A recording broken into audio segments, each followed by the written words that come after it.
of that Did he record. find the masters? Or was it I don't know how he found it, but he made copies for all the players that are Yeah. still alive that were on it, and it was called Chocolate Mountain. And it is just, it don't get any funkier than that, you know? How And cool it's, is that? It's almost like it's a kind of a lost Wilson Pickett record, you know?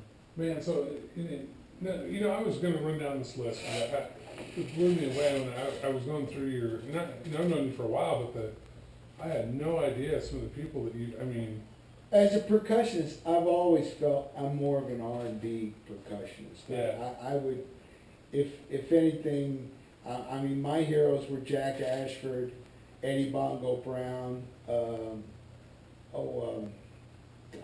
trying to remember the great Larry Washington okay. from Philadelphia. They were R&B players from a percussion Right. stand. Jack Ashford, he's like the master on tambourine. If you listen to some of those Motown tambourine parts, that's all Jack, and the groove starts right there.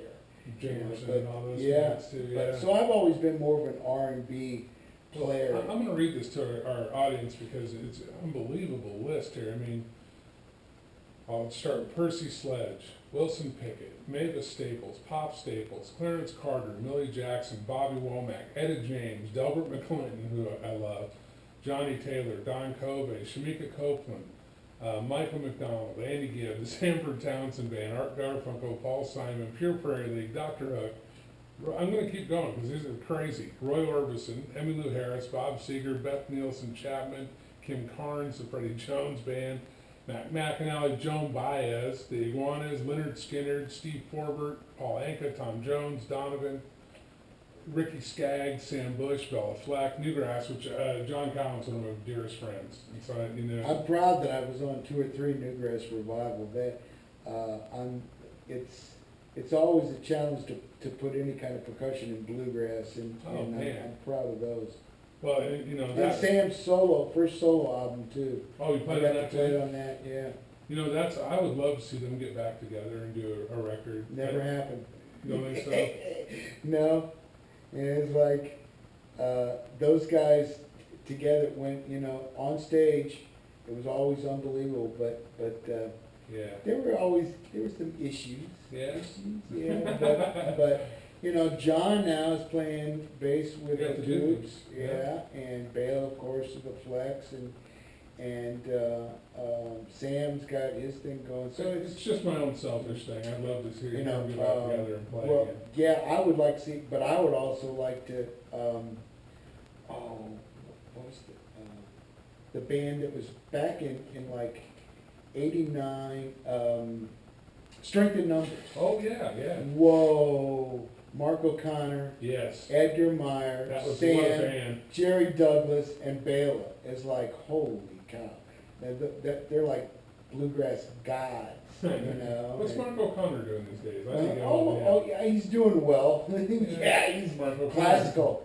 He's in the classical world. He's like, he has his music camps and stuff, Yeah. and he plays concerts all over. And with Yo-Yo Ma, he's done several albums and all that. What an incredible player. Yeah, Mark, when he lived here for a while, I did 2 or 3 records with Mark that I was very blessed and fortunate to be on, and always enjoyed. I think you're being very humble. I didn't even get through the list. I mean, it goes on and on. I mean, in the country field, you got Dixie Chicks, Vince Gill, Kenny Chesney, Alabama, Brooks and Dunn, Martin. I only played on one Brooks and Dunn, which was My Maria. Oh, yeah, that was great. But if I had to pick one, that would be the one that I'd want to be on. Chris Ledoux, I love Chris. Yeah. He was a character. Oh, his version of that,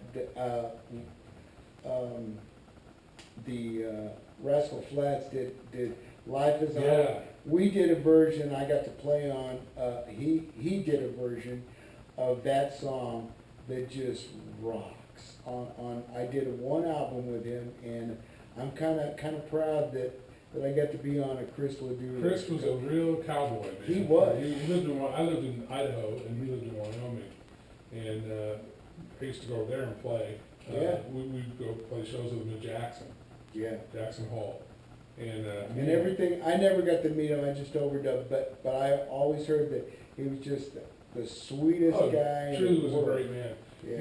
He really started that whole thing. Like, see, Garth took what he saw Chris do, and Garth Brooks took it to that next level. Yeah. And Garth is giving him credit. It's not like Garth's trying to say. Garth is. Yeah, he loves Chris. Yeah. Chris did the In rope fact, thing before Garth, anybody else. Yeah, and Garth really brought the spotlight to Chris. He did. When Chris was alive and everything, Garth was his biggest fan and really spread that around, and he was very good about that. Well, I'm going to go down the list here because Tom is a very humble man. But let me tell you something. This list is unbelievable. Let's pick it up here at oh my Lord, Mary Chapin Carpenter, Sarah Evans, Tom T. Hall, Randy Travis, Trick Pony, Reba McEntire, Pam Tillis, Tanya Tucker, Hank Williams Jr., Dan Seals, who I really loved, Susie Bogus, Katie Oslin, another great singer right there. Susie Bogus, I'm very happy to have been on those records because the congas and the percussion on those were that's one of the records I think when I moved to Nashville that I was most proud of because I heard it a lot. Outbound Plane and those the percussion on. She always let me do what I want. Do my thing. And Chet really loved her too. They were really close. Oh yeah, they were extremely close. In fact, they did that duo record, and I played on it, and Carlos Vega was playing drums on that. Yeah. Carlos is no slouch. Oh, Carlos, I got the joy of playing on several records through the years with Carlos when he would come down. Vince Gill, Susie, several others also. But he was a great guy. He was missed by a lot of people. Oh, I know. Wonderful. I'm going to keep going here because there's more. You thought it was over. You're crazy. Randy Scruggs, also a monster. Tracy Bird, Brian White, Steve Warner. Steve's the man. Joe D. Messina, Lone Star, Ricochet, Leroy Parnell. And then you also played on some Christian gospel projects. Phil Driscoll, the Isaacs, Russ Taff, Mark Lowry, Will McFarlane. Mm-hmm. You did shows in London with the All-Star Soul Spectacular. Yeah, David Guest, Liza knows that too. Peebo Bryson. Yeah. Denise Williams, Dorothy Moore, Billy Paul, Russell Tompkins Jr., the New Stylistics, Martha Reeves and the Vandellas. I mean, come on. Candy Staton, Carl Carlton, William Bell, Frida Payne, and Bonnie Tyler. I mean, what haven't you done? Well, you're very humble. How I did that last concert and those concerts in London was David Guest. My friend Jackie Clark, a bass player in Memphis, recommended me for a thing that they were doing. David Guest was doing. Ex-husband Eliza Minnelli. Yeah, ex-husband Eliza Minnelli. He was a record executive and a Memphis native for years and years. Still has a home there, but they were doing a thing at the Pyramid, and it was a whole bunch of when he was a manager. He managed the Doobies and a whole bunch of different kinds of acts, rock, R&B, that kind of stuff. And he was doing this big thing. I forget what it's for, but it was an extravaganza, like the thing in London, with a lot of different artists, and the Doobies were on. And Chet, not Chet McRae, the drummer from, Burton? No, from the Doobies. We're cracking. What was his name? Just passed away. Yeah. We'll edit this out. Yeah, we will. Yeah, but I knew you were talking about Keith Knudsen. Yeah, Keith Knudsen. Yeah. Yeah. Iowa boy. He lived here for a while, and when he was playing with Emmylou Harris in Nashville, and he and I became friends. And so we hadn't seen each other in a while, and I got to play percussion on the Doobie Brothers segment of that extravaganza at the Pyramid. He says, "Have you played with this?" Yeah, that was a lot of fun. Yeah, it was. Keith was something. It was real sad about his passing. Yeah, I know. You know, we've lost so many good ones too, you know. Do you remember where you were at when you heard that your friend Larry London passed away? What were you doing? I was probably, well, I heard, I know I was in a session when I just heard that he was in a hospital. Right. And then when I heard that he passed, we were all real concerned because it went on for a few weeks Yeah. there. And, but a real quick story, rather than dwell on that. Right. About 2 weeks before he went to Texas for the clinics and all that, he and I had been working together at the RCA, Big Pig we called it, Big Javelina. And we were, after the session, we were in his Suburban just talking. And whoever it was that we were working on, it was kind of a rough thing. Yeah. It wasn't as much fun. And Larry said, you know, to me then, he says, you know, Roady, this blank ain't fun anymore. He says, I enjoy going out with the Everly Brothers Yeah. and doing these clinics more than, you know, most of these guys, you know, and Larry was that way. He could rub producers the wrong way, you might say, but Larry you knew as a musician, when you saw Larry, it was going to be a great session, and you were going to have a blast. Yeah. Because Larry, you just always had fun, and you knew that the drums were well taken care of. Yeah. But he said that it was more fun doing it, and I remember thinking that he was doing exactly what he said. We was playing for a bunch of college kids at, I think it was at North Texas or wherever it was, he was doing the clinic. And, you know, so when his last gig was doing what he loved, you know. Well, you know what, I love the fact that, you know, we didn't go to the other side. That's the way Larry really was. I mean, he was fun. I remember at his funeral, we went out to the cemetery and it was packed, Yeah. you know. And, Everybody loved him. Yeah, and Rob Galbraith, who used to produce, you know, a lot of different stuff. Yeah.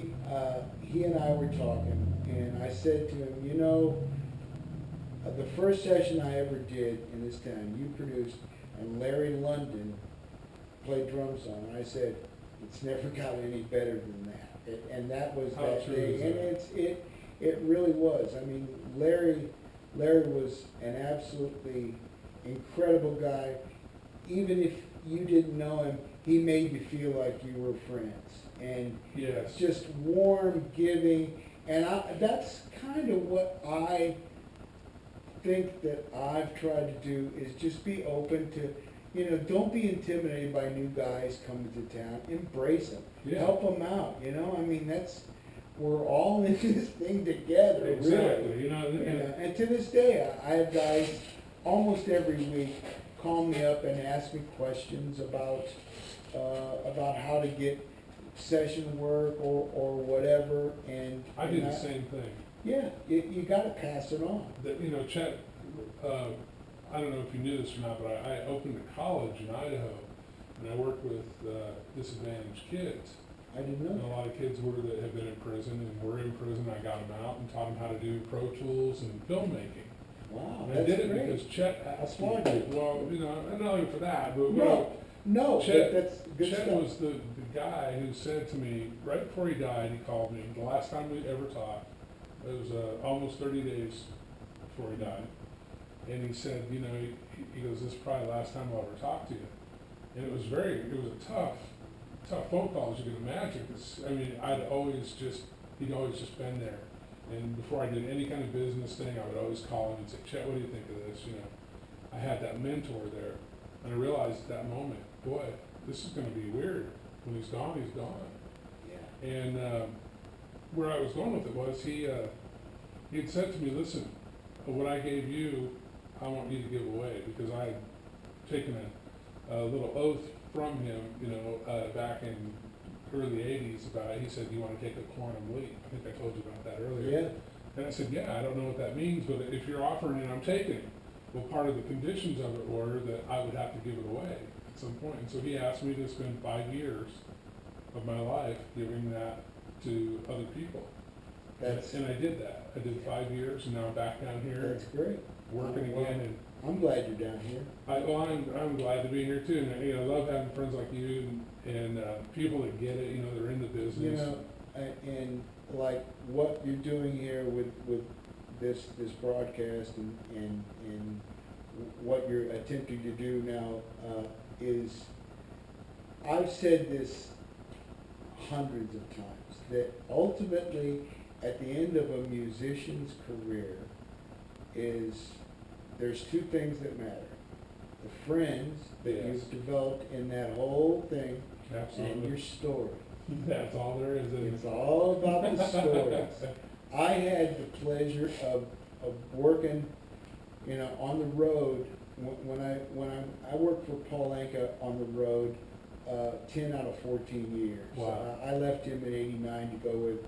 Didn't know I was leaving him in '89, but I just asked for some time off, But I went to go out with James Taylor in '89. But while I was out with Anka back in the '70s and the '80s, I got to play with some of the greatest jazz players, especially horn players. For a year and a half, I got to play on the same stage with Carl Fontana and Frank Rosalino in the same band. Now these guys, Crazy was that? these guys were best friends, and there were the stories Yeah. of things that happened on the road that were just, and that's, to me, they fulfill my heart and make the whole thing worth the journey. Is like just really the friendships that you develop and the stories about those friends, even stories friends have told me, that Yeah. just different things. Like the story I was telling you earlier about the Buddy Rich and my friend Jack Yeah. Ackerman. I mean, those are the kind of things that we were, Well, we've all got we're them. blessed with. Yeah. We've all got these stories. You do enough sessions. And, Chet used to say this line, and I always would kind of laugh it off. And now here I am. But he'd say, if you live long enough, you win by attrition. And I used to laugh because I go, what the hell do you mean by that? Now I get it. It's kind of like, if you just keep plugging along, and everything he did was thought out and very thoughtful. Yeah. And he put his mind to it. It wasn't by, let's go do that. But now I know other people that do that and do quite well doing that. But he was not one of those guys. He wanted everything perfect. Me, on the other hand, I'm chaos. I just kind of go for it. But we're sitting here in my house, and I'm so lucky that I get to stay home now. I'm not out riding in that tin can with 18 wheels on it. And I can relate to that because almost all of my work these days is done downstairs in my home studio. Yeah. And I'm very blessed. I got a 10-foot ceiling and a basement in Tennessee. It's like rare in itself. A 10-foot ceiling, 25 by 25, everything's set up, and people send me songs to put percussion on. I send them an MP3 back. There you go. If they like it, they put it in the PayPal account. I send the files. It's the way, and it's not nearly as much fun as it was having 7, 8, 10 guys Right. in a studio. Back in the 90s, we would do a 10 and a 2 Monday through Friday, and each of those sessions, all you were expected to get in a 3-hour session was one song. That's all you worked on.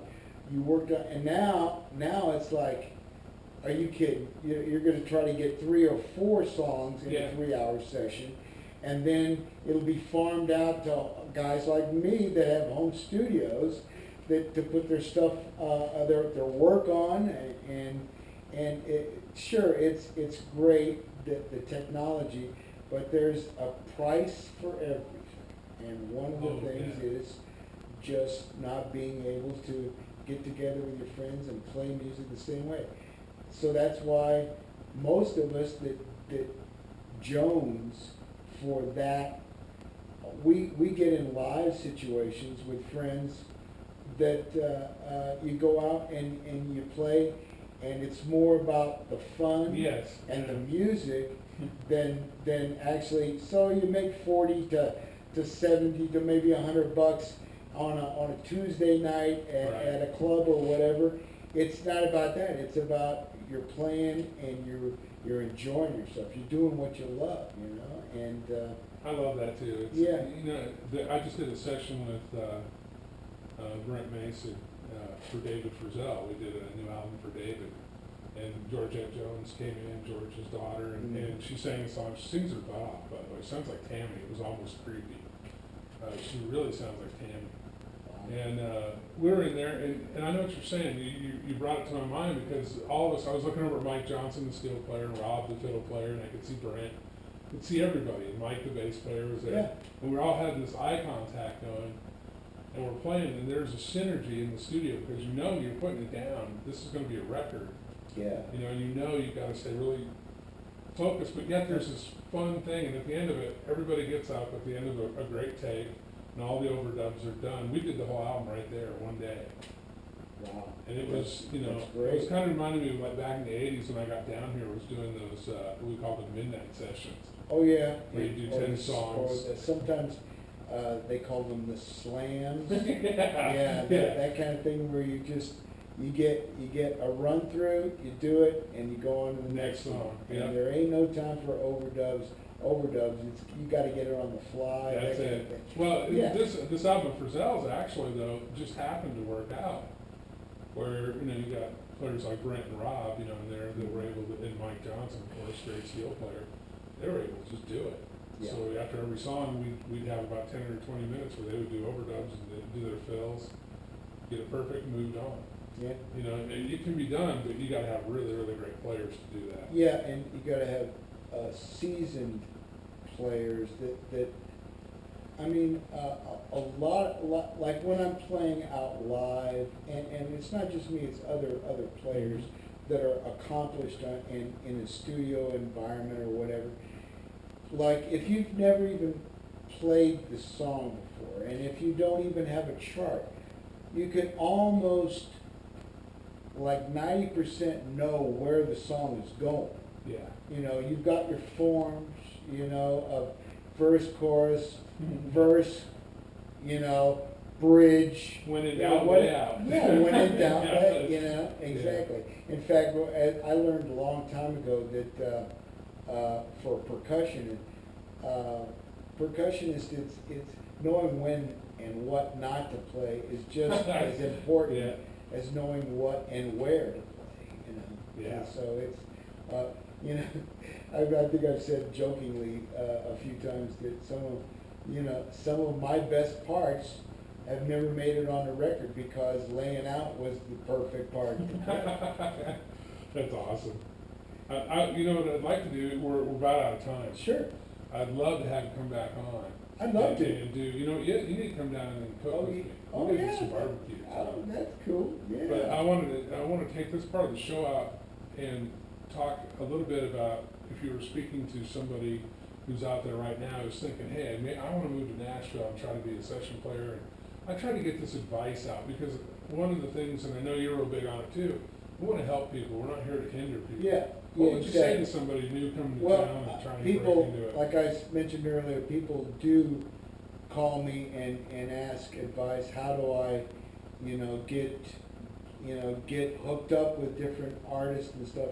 And I tell them, we're fortunate in Nashville that there are a lot of rooms that are basically songwriter rooms. Yeah. And if you want to play, you're going to have to do demos. And how you get to do demos is generally by either meeting the engineer, the producer, or if you're out in a songwriter club and you say, hey, if you ever need, give me a call. But while I'm telling them this, I also always tell a young player, get something back. Don't just give your talent, what you do. You don't give it. Either work out time from the studio, gas money, something. Yeah. Some form of commerce needs to be applied in that situation. Because once somebody gets you for free, they're always gonna try to get you. That's human nature down here. Yeah, exactly. You know, and very briefly, we have a thing in this town that's in Centennial Park called the Musician's Corner. Now, it's a great concept. There's other cities throughout the world that have buskers in London, you know, Right. you're playing on the street. This is something that Metro Parks or the government has kind of set up. And it's, sure, it's great to give people, you know, a opportunity to play out. Yeah.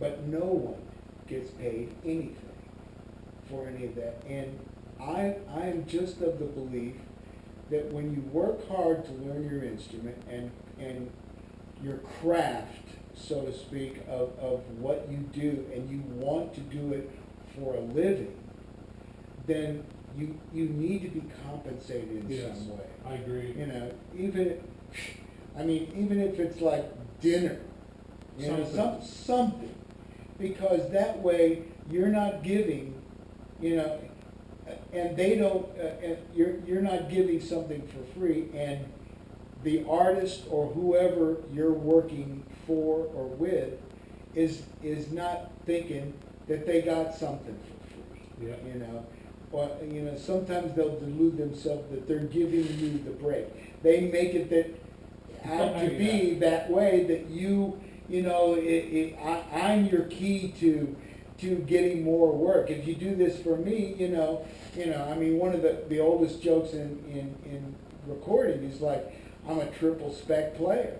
You know, I get triple nothing. You know, and if it's then moved up to a demo or master, but you know, like triple spec is the same as like zip. Yeah. Yeah. 0% of 100% is still Yeah, zero. and that's right, no matter how you look at it. Yeah, I know that. You know, that's hard to impress on people, because a lot of people are so anxious, and I know you've heard this 10 million times too. Is, hey, I just want to play my instrument, I just want to play, but there's a business involved here, and boy, if you don't learn the business, it'll eat your lunch. Yeah, and really the epitome of it is like, well, I can remember back even in Los Angeles when I was living there, that there were those certain clubs that in order to get in the club, you had to pay Yes. to play. Yeah. And that's just wrong. I'm sorry. You know, and that's just unscrupulous Yes, bar owners. you know, People yeah, and to a degree, it goes on around here. It does. You know, the problem is people think, well, if I go play, you know, you should never play for free, number one. And the times I have done it, I've always regretted it, because it always seems like those are the gigs that bite you in the ass. Yes, exactly. It's funny, you know, the ones where you're really trying to help somebody out, and it seems like no matter what you do, it's the wrong thing. Yeah, and there's a thing that I always have said.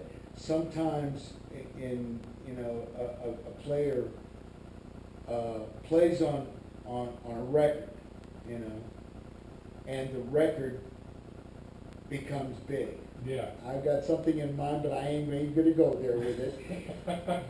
And the next time they do the next record, it's like they get somebody else. Right. And basically, they forget who brought them to the dance, you know. And that always, in a lot of instances, I was on both of those things, and I would see that they get the big, they sell 2-3 million records. The next record, the drummer's different. Yes. And you go, well, Why would you do that? Yeah. Yeah. You know, why would you do that? Yeah.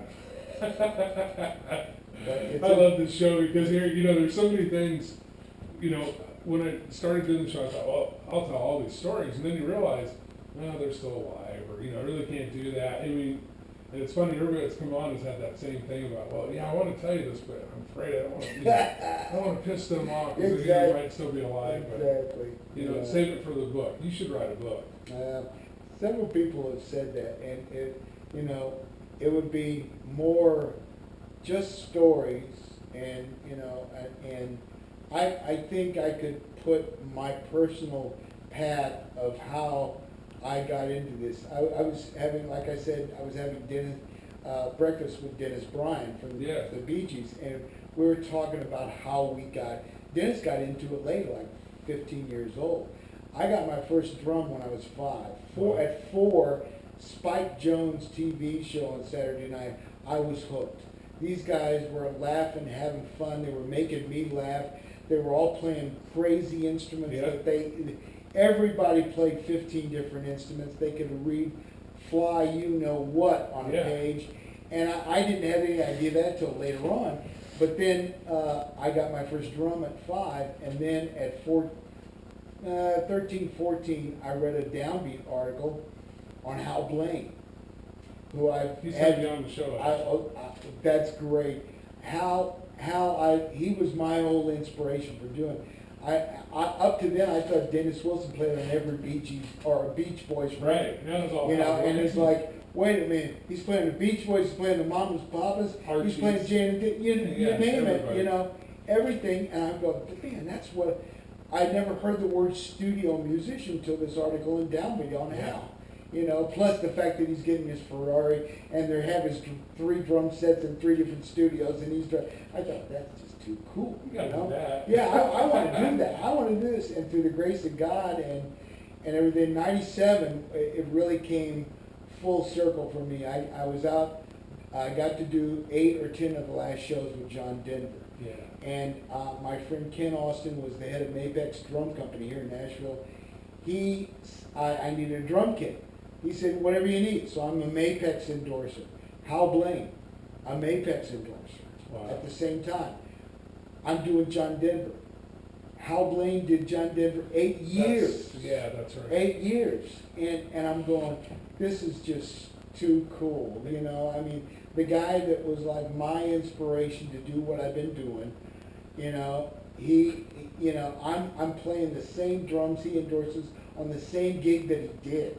See, but you're not realizing though, because you are humble guys. There's a lot of people out there right now listening to this going, man, I wish I was Tom Roady. Well, I can appreciate that, but then I've got so many heroes of my own. One of them I got to mention is Ralph McDonald.